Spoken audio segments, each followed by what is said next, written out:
Ah, young love. Twitter-pated lovers gaze into each other's eyes as they gush affection for one another and make plans for the future.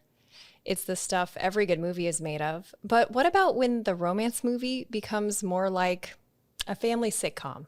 You know, the kind with the overworked mom being the parent of everyone in the house and the depressed dad always looking for an escape. Nothing he does is ever the way she does it. He's not allowed to participate in parenthood, and she's off sneaky spending his paycheck away.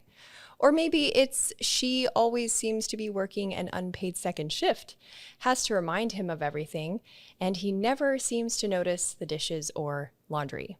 These scenarios might be close to home for you, or maybe you know someone. My next guest holds a PhD in human rights and social development. She's the author of the book Equal Partners: Improving Gender Equality at Home. Today, she's going to discuss why default gender roles are restrictive for everyone and explore the question, how does the romantic dynamic turn into a parental one, and can it be reversed? Writer, speaker, gender expert, Dr. Kate Mangino. Thanks for being here. Thank you so much for having me.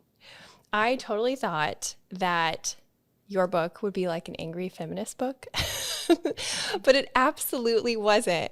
And I loved it. But I have to tell you, I went to a podcast conference and was at a hotel in a hot tub by myself, but there were other people in the hot tub, male people. And I was reading the book like this, to keep it out of the water. And I Yeah. wasn't bothered by a single person in the hot tub. Imagine that. Yeah, that doesn't totally surprise me. I love angry feminist books, but this is not one of them. I agree. Yeah. That's not my natural voice. That's not what came out when I started writing. Well, and I kind of was afraid that this would be a book that was kind of a preaching to the choir, rallying the troops kind of a book, because I think every article that I've read in this vein has had that tone, almost as if the author has forgotten the goal of writing this sorts of things. But you really did a great job of trying to keep everyone at the table and invite them into the conversation by painting the picture of the benefits of gender equality to everyone. And that's, I think, what I appreciated about it the most. Thank you. I appreciate you saying that. It was a conscious decision. I think you're right. There's a lack of patience, I think, out there with some of the conversations around gender. And I understand where that comes from, and I understand where the frustration comes from, and I can certainly empathize with that. But if we truly want to grow the choir, if we want to talk to new people, different people, broaden the conversation, change the conversation, we have to meet people where they are. We have to be comfortable with having the dialogue, start the dialogue where people are comfortable starting it. And for that reason, I tried to make the book, have the perspective that any reader is welcome, right? This isn't just for one kind of reader. Well, I love that you said where we start the dialogue, because I would like to start the dialogue with kind of where people maybe veer off path. So how do you think people are misunderstanding gender equality? The first, the number one misunderstanding, I think, is people assuming that gender equality is all about women and girls, and that it's a conversation for women and girls, and it's for those people over there. That if I'm a man or a boy or a non-binary person, then I'm not part of that conversation. Gender equality is really for everyone. Gender inequality is bad for everyone, and I think gender equality is good for everyone. And when you approach things from sort of looking at a situation like, what's the gender dynamic here, and who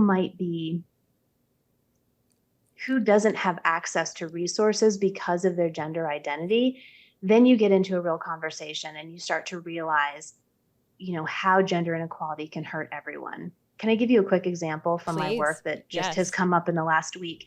So for one of the nonprofits that I work for, I'm working on a project with several countries in Africa around gender in agriculture, right? And it revolves around a school feeding program. Mauritania is one of our case studies, and in Mauritania, girls are dropping out of school between the ages of 10 and 12, and very few are making it to graduation. When you dig into the data, you realize they're dropping out when they get their period because they don't have any menstrual supplies, and so they can't keep going to school when they're on their period, and they're getting married off to older men for that dowry because their parents need money. So it's an economic situation. Okay, so in that situation, girls are absolutely don't have the access to education that boys have because of gender identity. However, when you look at Mozambique, the dropout rates are very high amongst boys between ages of 10 and 12, and most girls are making it to graduate from high school. And it's because in that area of Mozambique, the cattle industry is what drives most economic progress, and they're pulling all the boys out of school to work on the ranch and help their dads and their uncles. So boys are being restricted from education because of their gender identity. So that's what I'm talking about, is that it's not about something that's just for women and girls, or something that's just for men and boys, or something that's just for people who are non-binary. It's looking at where you see restrictions because of your gender. I was surprised by the immediate inclusion of the concept of cognitive labor in your book. As soon as I read that phrase, because I don't think I'd even heard it before, I knew what it was. I was like, yep, I know all about Yep, some I know what cognitive that labor. is. Yeah. Yep. And then spent the weekend with my parents, and I've been so excited about your book. I'm like telling everyone about it. And I mentioned this conversation, said the word cognitive labor. You should have seen her eyes light up. She knew immediately what that meant. But I'm afraid that there's the possibility some might not understand what that is. And so I'm hoping that you have a really lovely way of describing it, so that it kind of hits home with everyone who maybe it's not immediately lighting a light bulb for. I think you're right. I think people who have done cognitive labor immediately know exactly what it is and how time consuming it is. And people who haven't are confused because it is invisible work. And so if you don't do it, you might not see it happening around you. Cognitive labor is a term that was coined by Dr. Allison Daminger, who's at the University of Wisconsin. A lot of people use the term emotional labor or second shift or third shift. I'm not crazy about the concept of emotional labor because the word emotional is coded for women, and it oftentimes has a negative connotation. Cognitive labor is exactly what it is. And I relate it to project management work. If anyone has ever done project management in their professional life, it's that constant plate spinning, right? Where are all of my projects? What's going on? Are there any fires that need to be put out? I'm looking ahead to figure out what needs to happen so that I can avoid disasters tomorrow and next week and next month. I'm constantly researching and looking for other options. I'm constantly evaluating what I have. I'm constantly putting out those fires and changing paths and looking forward of what's coming up. And that happens in a workplace. It happens professionally. People are paid a lot of money who do it well, but it happens in every household, whether you have 2 people in the house, you have 10 people in the house. It's, do we have food in the refrigerator for dinner tomorrow? There's a teacher workday next week. Do we have coverage for the kids because they're not going to school? Let's see, next month we are going to adopt that puppy. And so who is going to be around, who's going to be able to walk that puppy 3 days a week? It's constantly thinking about all the little things that need doing in your house. And that changes from house to house, and figuring out who's going to do it. And it is exhausting, and it is never ending. And it doesn't end at 5 o'clock on a Friday. It happens during weekends and days off. It intensifies over holidays. It follows you on vacations. Cognitive labor is always present. Yes. Yeah, I'm so glad you mentioned holidays, because we're coming up to the holidays, and the what will we buy for your dad? What will we buy for my brother? Like, that is part of cognitive labor. And I may add to this, tell me if I'm wrong. I was once told that women are the emotional impact takers for their families.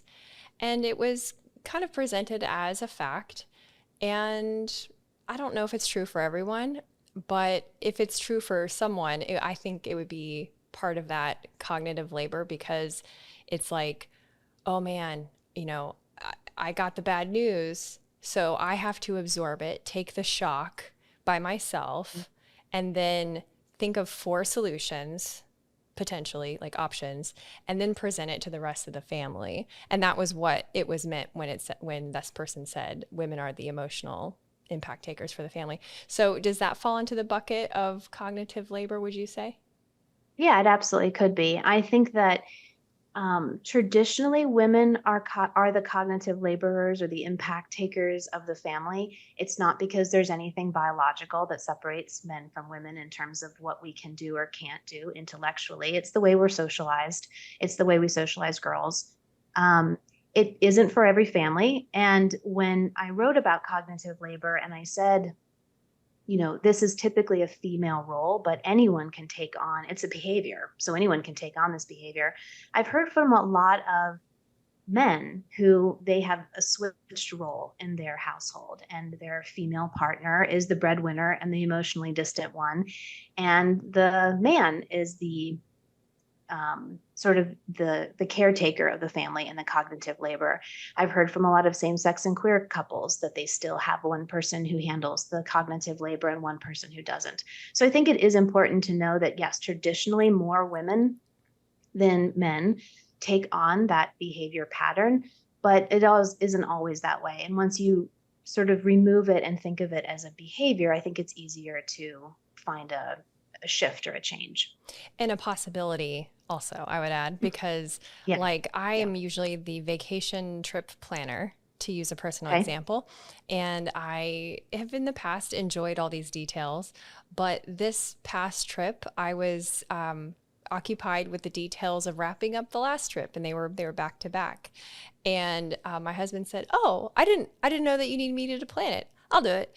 And then I mean, he works in engineering. He's incredibly detailed and clean, I might add. Like, I am the slob compared to him. And it was a great trip. And I just never thought to ask him, like, hey, maybe one time you could plan a trip. And so it's interesting as we kind of, explore this idea of parenting each other in romantic partnerships, the pressure and that we put on ourselves, the cages that we build for ourselves within it. In your research for this book, and maybe just in your gender study work, broadly speaking, how have you observed that romantic relationships kind of tip over into these more parental or maybe even like employee employer type? Yeah. That happens a lot. It happens more often than I think people care to admit. It's interesting when I started the research, which now the book's been out for over a year. So I started my research 4 years ago at this point. And I started to talk to different people, and all kinds of people were really quick to defend their relationships. I had many people of all genders say, "Oh, my partner's great. Like we're very close to equal," because no one wants to, I think, admit to a stranger that perhaps they have lapsed into traditional patterns.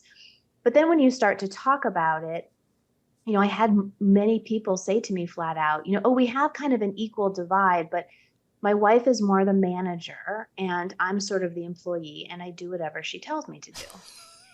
Well, that in itself That's does not not equal. suggest you have an equal partnership. It's the difference between having two like co-CEOs and a CEO, and some sort of middle level manager, or like a store manager and sort of that shopkeeper who just clocks in for 8 hours when they have a shift. And I think that it's perfectly relatable to sort of a parent child role as well, where one person is doing all the management, all the decision making, all the cognitive labor. And then it's, can you please unload the dishwasher? Can you take out the trash? Can you, right, fill in the blank? That suggests that there's one person who's doing all the cognitive labor and one person who isn't. And that cognitive labor over time is very time consuming and very sort of capacity consuming in terms of it limits what you can do in other areas of your life, right? So if you are not doing all the cognitive labor in your home, you might have time for friends. You might have time to go back to school. You might have time to take on overtime shifts to make extra money. You could sleep more. You could have a hobby, right? People who are doing all that cognitive labor that takes up such a tremendous amount of energy and time, you don't have the opportunity for all those other areas in your life to explore. So there's just no way you can have an equal partnership when one person's doing all the cognitive labor and one person isn't. But how do couples even get there? Because they definitely don't date like that. They don't date where, one person is reminding the other person, "Did you take your vitamins?" Like that's definitely not happening in the courtship process. What is it about these long-term relationships that tend to morph into this more parental style? It's such a good question. I think it really comes down to gender norms. We think in the United States we're beyond gender norms, that we've graduated, that we have a gender equal society. We haven't. We have a ton of gender norms. We have this norm that women are better at caregiving. We have this norm that at the end of the day, men need to be the breadwinners to be a successful husband and father. We have a lot of sort of traditional norms that still underpin a lot of subconscious behavior and decisions. So, and it's interesting, we have plenty of data that show that looking at sort of baby boomer to Gen X to millennial, we haven't seen much change.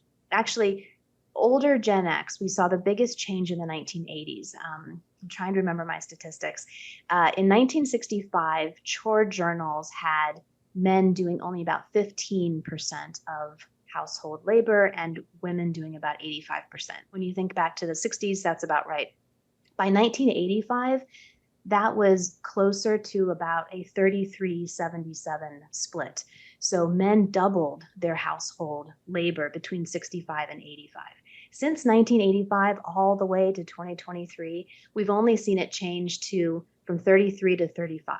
So we've just seen 2 little percentage points tick up, which means that millennials didn't really make any changes.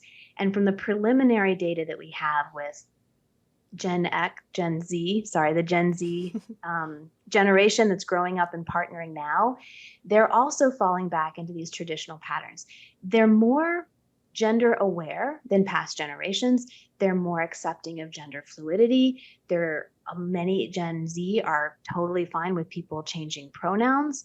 But when they partner up, whether or not they're with someone of a different gender or if it's a same sex or queer couple, you still find this falling back into more traditional roles. So I think part of that is gender norms, and I think part of that is structural as well. That's why it's the hardest to remain equal when you have kids, because the structure around raising children in our country still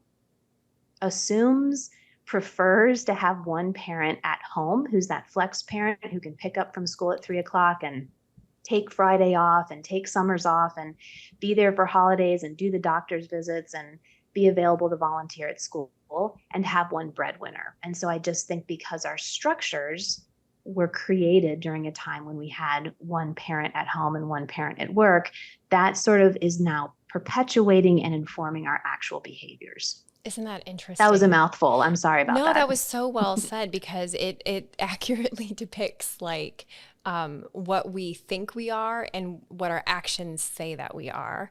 And I have so many thoughts about so many things that you said, but let me start with one maybe opposing view to something you said about society versus biology, because I remember hearing a hormone expert on the Jordan Harbinger show who was talking about the impacts on behavior and perception of reality through changes in hormones. And she was talking about hormones in the general way, but she also brought up observations through the trans community, people who were taking testosterone blockers and increasing their estrogen levels.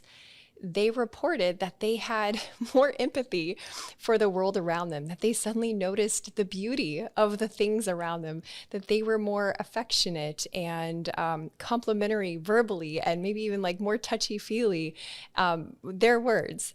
And that people who took elevated levels of testosterone felt more risk-taking, had more views of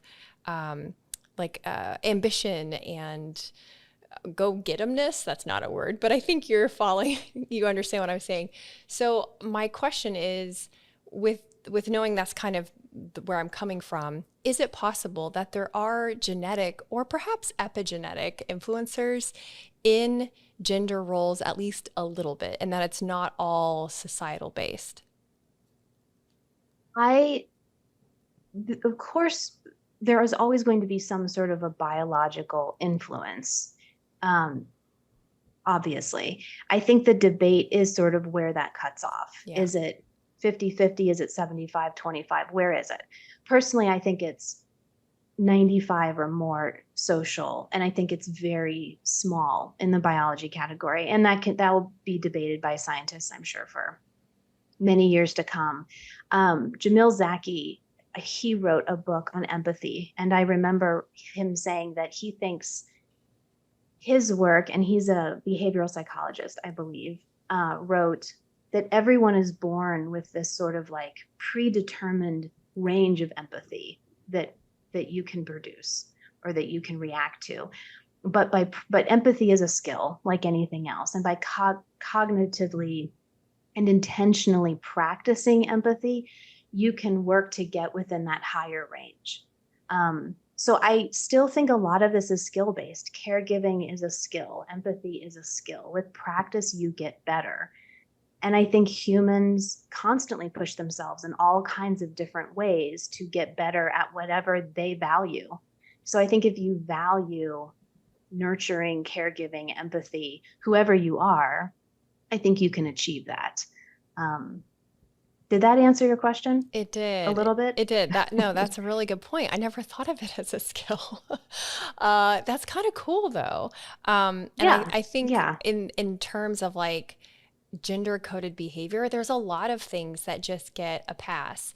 Brendan Murata, he's a filmmaker. He did the film American Circumcision. He calls things that get a pass cultural hypnosis. And I think that accurately describes some of the stuff we're talking about, like the example I gave in the beginning of like me, for some reason, thinking that my husband was not capable of planning a complicated trip. Like we stayed in multiple locations. There was camping and permits and surf checks and mountain gear. And it was a Right. lot. Your husband, the engineer with presumably advanced degrees. Well, he's not an engineer, but he works in engineering, Okay. and he Okay. Okay. thinks very much like an engineer. How one pictures an engineer, he Yep. very much has that fantastic way of uncomplicating processes, and he's completely capable. But somewhere along the way, I had a hypnosis response to his ability to do that. And and so that kind of leads me to that another part of going back to what you said, which was about caregiving, like male female roles, because I know some men who are the primary caregivers for their child or their children, and I feel like they have come against some stereotypes, and we haven't talked Mhm. openly about it, the people that I have in mind specifically, but I can feel it somehow, that Mhm. I can feel the awkward silence in the room when they're like, yeah, I only work 3 days a week because Mhm. my kid is really involved in this sport and I'm helping them train, and my other kid is doing XYZ. And then you can kind of just hear people's heads tilt as they scratch, their chins, going, huh, that's really interesting. So, because this is such a topic that we traditionally think of female, women's rights when we think equal rights, in modern society in North America, how have you seen lack of gender equality negatively impact men? I think whenever So I let me back up and say that the stereotypical sort of men's role, right? You are masculine if you are a good partner, husband, father, if they tend to be in this breadwinner role, right? They tend to provide for their family in a financial way and provide some sort of safety and structure to their family's household. That's kind of would you agree? Does that sound, Yes, absolutely. Like does that kind of make sense with sort of the, yeah, like if we were doing eulogies, it'd be like, he was a good right, man. He provided for his family and he didn't right. cheat on his wife publicly. Yeah, Yes. that'd be Right, that'd be right. it. So you're faithful, you're dependable, you protect and provide. Yeah. And I think that our definition of protect and provide has been pretty narrow forever. And I think right now we're starting to open up that definition. So for my book, I interviewed 40 men who already live as equal partners. They live all over the US and Canada. They have varied identities. It's a pretty diverse group. And one thing that they made very clear to me is that they have redefined providing for their family. One man is married to a female physician and said, my wife makes a ton of money and she works a ton of hours and she provides for our family financially. I've got 2 little kids. We don't need any more money. We are doing just fine. My kids need me to be there when they come home from school. They need a parent to make a good dinner every night and check their homework. And my wife sometimes is stuck at the hospital until after they go to bed. So, what I needed to do to provide for my family was to be present. Does he get pushback from his friends and family? Absolutely. He's had eye rolls. He's had to kind of stand his ground and explain where he's coming from over and over. I've interviewed men that have let those social pressures change their decision. I had another man I interviewed who decided to be a stay at home for a period of time. Again, his wife was making enough money. The kids, he had like 2 kids under 3. I mean, it's a lot. So he left his job and he said, you know, when his sister-in-law quit her job to stay home and be a stay-at-home mom, the whole family rallied around her. You're doing such a great job. We're so proud of you. We are behind you. And he said a few years later when he did it, the same family was like, are you lazy? Do you just want to hang out more in your wood shop? Why aren't you providing for your family? So same exact situation, just, you know, 2 different expectations for a mom and for a dad. So I think that's one way that men suffer, is that they are pigeonholed into this one narrow lane. And if that lane fits you, awesome, you're doing great. But for all of those men who prefer to be in a different lane, driving a different car, doing something a little bit different, people who want to be a caregiver for their kid or for an elder family member, who want a, you know, flexible schedule, who are empathetic, who do want to lean into that caregiving space, you're going to have a lot of people push back on you. You're going to have a lot of eye rolls. You're going to have a lot of sort of negative responses. And it's going to take a lot from you to persevere and to stick to what you want to do and try to push out all of those negative thoughts around you. It's hard. We're still in that spot right now where it's hard to do something different. I hope in 10 or 20 years it won't be as hard. I hope so too. And I want to talk about maternal gatekeeping. This was a term Mm-hmm. I had not heard until I was reading your book, but one that I immediately understood once I heard examples. It was similar to what I mentioned in the intro, where the mother or like the females in charge of the house, they don't allow the men in the house to even participate.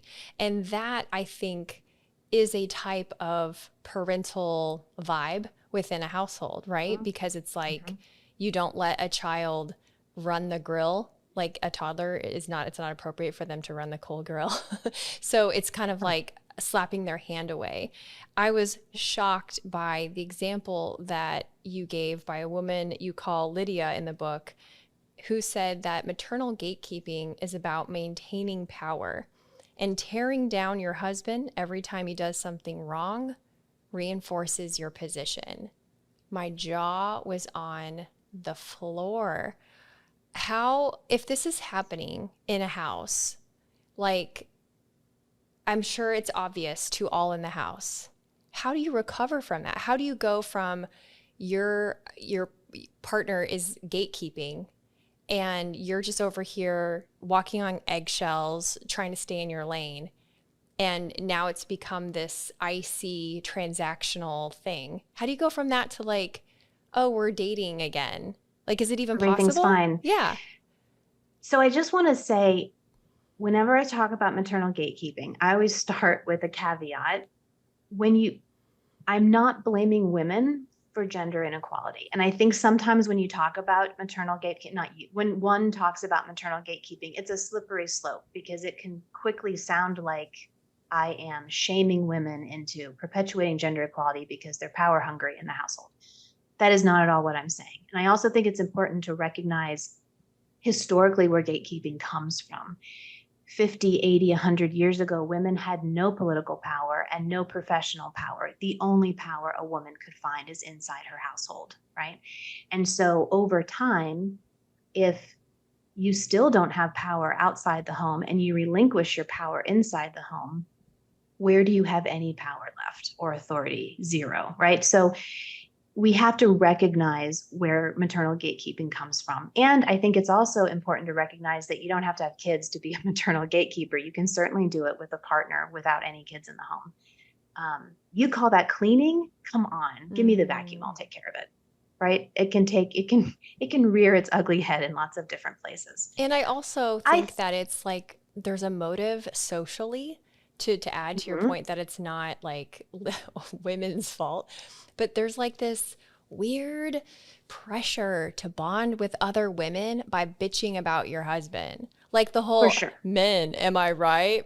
Boys will be boys. Like, how is that helpful? I don't care for that. I think it's demeaning. Like, but I think it adds to the pressure to be a parent role figure in your relationship. And it certainly reinforces the idea of maternal gatekeeping. Absolutely. It's like a confirmation circle of like, it is. It's just, I don't like those either. To answer your question about where do you go from here, I think that whenever you have an epiphany about anything, you just talk about it, like, hey, honey, I read a book, I listened to a podcast, I read an article. I'm not proud of it, but I think I do this. And it wasn't until I learned this word and I read about it that I understand that I'm doing it. And I realize I'm doing it by accident because that was what was role modeled to me growing up. And so I just kind of perpetuated it without thinking about it. But I don't like this about our behavior. I realize the negative things that are coming out of this. How do you feel? Do you recognize it? Does this make you feel small?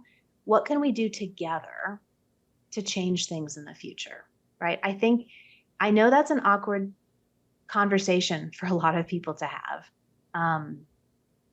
But I think that just saying it out loud, apologizing, being honest about maybe mistakes that you made, and then talking about together, instead of me setting a vision of what the house looks like, let's come together and set a vision of what our house should look like, or what our approach to parenting is, or what our approach to, whatever is. Let's have a shared vision moving forward as opposed to me setting all of the rules. Yeah, I like that, the shared vision. When I was prepping for our conversation, I was trying to talk to as many people as I could. And I kind of wonder if I came up with the same obstacle that you shared in the beginning about at first it was hard to get people to be honest. Everything is fine, sort of thing. But thankfully I had a few people that I felt like were really forthcoming and had the self-awareness to share in an honest way. And I'm so grateful for that. One of the things that came up was that one woman felt like she has a hard time valuing her labor in the home. And it's cognitive labor, but it's also the physical labor. It was funny because she said, well, we're 50-50, but I do everything at the house. I was like, that's not 50-50, but okay. But she was saying that she was working with her therapist to learn how to value what she's doing at the home because her husband and therapist are trying to say, look, keeping a human alive, AKA your offspring, and keeping the home clean and organized and taking care of all of this while I'm the primary wage earner is very valuable. But that made me realize how many other people struggle with that? Why is it that these soft skills and this cognitive labor becomes invisible even to ourselves, whether you're a man or a woman? It's like you don't value it unless you actually built a house or something. Right. So can I ask a quick follow-up question? The person that you are talking about, does she work or is she a stay-at-home? Like, does Um, she participate in the economy? she does. If I'd say She how, does. it'll give Okay. away who she is. But yeah, No, no, she no. does. It's just Don't. like sometimes. Okay. Yeah. So all of the people I interviewed in my book all both work full time. And so when we talk about equal partnership, the assumption is we both work 40 hours outside of the house. We're getting paid. We contribute to family income. Let's talk about how we're going to spend the rest of those hours when we're together in the home. Once one person works part-time or has a flexible schedule or stays home, that's going to shift. And then you have to decide as a couple, what does equal or what then it switches to equity. What does equity look like for us and our household? So both of us feel like we're contributing to the family in a financial and or emotional way. And both of us feel like we still have our own autonomy to some place. But going back to your friend that you told us about, I think that it is very normal for us to devalue cognitive labor and household work and child rearing work and elder care work because historically we have always devalued women's work over men's work. I think that, we have always culturally, we have a very high regard for law and medicine and business and academia that were all traditionally men's jobs. And we're quick to dismiss how difficult child rearing and housework and caregiving was, because I think we live in a patriarchal society. I mean, that's my own personal take on it. I think we're changing. I think that the more women we have in the professional space and the more men we have in the caregiving and home space, we are in the process of upsetting that balance. And I think in the future, we will see something much closer to equity, where humans and individuals can choose their career and they can choose their personal life based on their own what they want to do, as opposed to what people think they should do because of their gender identity. So does equality in the home mean 50-50, or does it just mean that it's 100% and everyone's happy? I think it depends. So it really comes down to every couple. And I'm like, no one should follow their spouse around with an Excel spreadsheet and a checklist and a pen. Like, there is no quicker way to an argument Well, and talk than about that. parental So role. Now that's like yeah, teacher student that role, is but not in a not what I'm sexy talking way. about. No, I think that I've been married for 17 years, right? I get it. Marriage is hard and it ebbs and flows. There are months when you have a big work project, someone is sick in your family, you're sick, right? Like, you have to step back and your partner has to step up. I'm not talking about 50-50 on a daily basis or even weekly, but from 10,000 feet, when you look at your relationship, are you both contributing equally? Does anyone feel resentful of the other person because the other person isn't doing enough? Are you both equally exhausted when you go to bed at night because you are sharing the same amount of cognitive labor? I think that shifts depending on, who is employed outside the home and who isn't. I think it shifts based on, ages of kids or what's going on in the household at any given time. So no, I don't think it necessarily comes down to 50-50, but I think it has to feel equitable between the two people over the course of a relationship. When it comes to queer couples, is gender equality an automatic since they're presumably the same gender? You would you you might think so, You would but think so. actually data shows us that no, same-sex and queer couples are on average more equal than different sex couples, but we don't see as many examples of 50-50 as we might expect. There was a woman, I can get her name for your pod notes. I can't think of it off the top of my head. She did her dissertation and found that the most equitable relationships are two females when they take turns biologically having a baby, because they both go through pregnancy, they both have to back off from work, they both go through delivery, right? And if they each have the same number of children over the course of their marriage, that was what led to the most equality. However, I think that because of the structural challenges that we talked about before, you still see same-sex and queer couples falling into a parent-child or employer-employee. I interviewed Christopher Carrington when I was writing the book, and he's researched same-sex couples in Northern California and household patterns. And he actually said that the Marriage Equality Act in California actually made for less equality in the home. He said that before marriage equality, both partners had to own property. They had to have jobs. They had to have their own insurance, because you didn't have the entitlements of your partner the way that different sex couples did, right? You couldn't have your partner's insurance because there was no marriage equality. After marriage equality, you could have one person specialize in domestic and one person specialize in income generation because you had each other's entitlements. You could co-parent before, right? You couldn't co-parent. So he said, ironically, giving more rights to same-sex couples has led to more inequality in the household. And I think that speaks to how strong these structural patterns are that force two people of a relationship to fit into the way that our society operates, as opposed to what they might want to do in their household. That's so interesting. I absolutely hate that we are running out of time, but I've got just a couple more questions to ask you because I'll try to be short as we have with my stirred, answers. it's all right.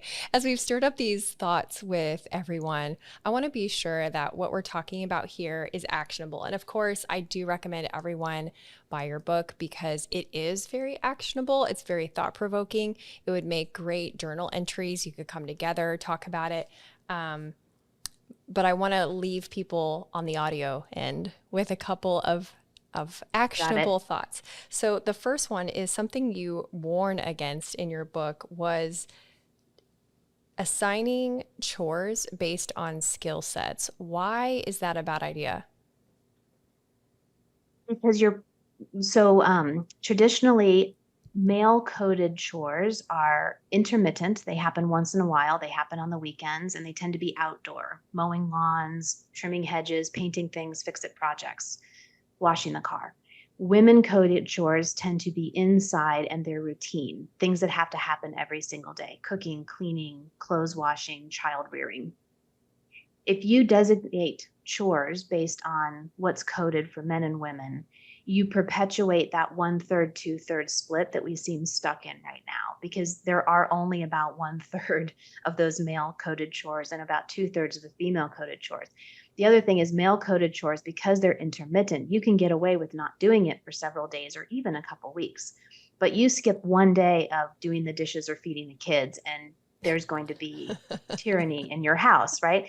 So the best way to, I think, equalize chores is make sure that you have an equal divide in those male coded chores and an equal divide in those female coded chores. I like that. When people want to have a discussion with their partner about this sort of thing, maybe they're in that parental role, or in some way or another, the dynamic of that parental vibe has entered the relationship. Can you share an example of how to word an invitation to your partner to discuss gender roles? Because, as we all know, it is more heavily incentivized for the person on the less beneficial end to have the discussion, but it can be quite upsetting for the person who is the primary beneficiary of the inequality to want to make any change. I mean, ideally, it's the person who's not the cognitive labor who starts this conversation, but that doesn't always happen, as you just mentioned. I think the best way to start it is to take it away from you and me and bring it up to sort of a social pattern. Hey, I read this book. I listened to this podcast. It sounds like the average couple out there both work, but the cognitive labor all falls on one person over the other. And that, sort of in North America, we're stuck in this 1/3, 2/3 split. That's what like the data says. And I realized, we're kind of there too. And this podcast slash book also said that this can actually have negative consequences for both of us, right? Like it can limit maybe career opportunities for one person, and it can also limit emotional relationships or family opportunities for the other person.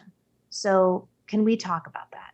Right? You might not say it just like that. Those are obviously my words, but taking it away from like you and me, you don't want to blame anyone. You're doing this, and that's why our relationship is messed up. That's not what you want to say.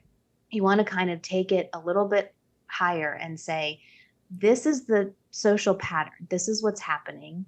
We're falling into it. How can we bring ourselves out of that? Because there are negative consequences for both of us if we continue doing this. It's actually a conversation that I had with my husband many years ago, which is what inspired me to write this book in the first place. I had a meltdown on my filthy kitchen floor very late at night during the week. And I said to him, I think my kids were like 2 and 5. And I said, I feel myself pulling away from work, and I see you pulling away from the kids. And we are falling into the same patterns that everyone else is falling into. And I think we're both going to regret it in 20 years, and we need to make a change now. Oh, I love the way you It word that. That's so good. That's so like so team us and not instead yeah, of like, hey, you, I got something to add to your list, you know? it was very, I think, yeah, team us is sort of it, and it hurts. If you're the one doing more, that might feel forced, and you might feel a little disingenuous because you're probably a little resentful. And I get that. But sometimes if it gets to a better outcome, right, then maybe that is the tack that you take, because as soon as you start blaming your partner, the wall goes up and the conversation stops. So Yeah. any way that you can keep talking, I think, is probably the best tack to take. I love it. Okay, last question. What are the options for a person who feels as though they are the one who's overburdened and their partner is unwilling or uninterested in even talking about gender norms? What are their options? They have fewer options. And I empathize with the person in this space, and there are a lot of people out there who are here. So if you're listening and this feels like, oh gosh, that's me, tried your way, I've tried other ways, I've tried everything, my partner is not interested, and I feel stuck. I actually wrote an article about this because I had so many people ask me the same question, which I'm happy to share with you to link in as well.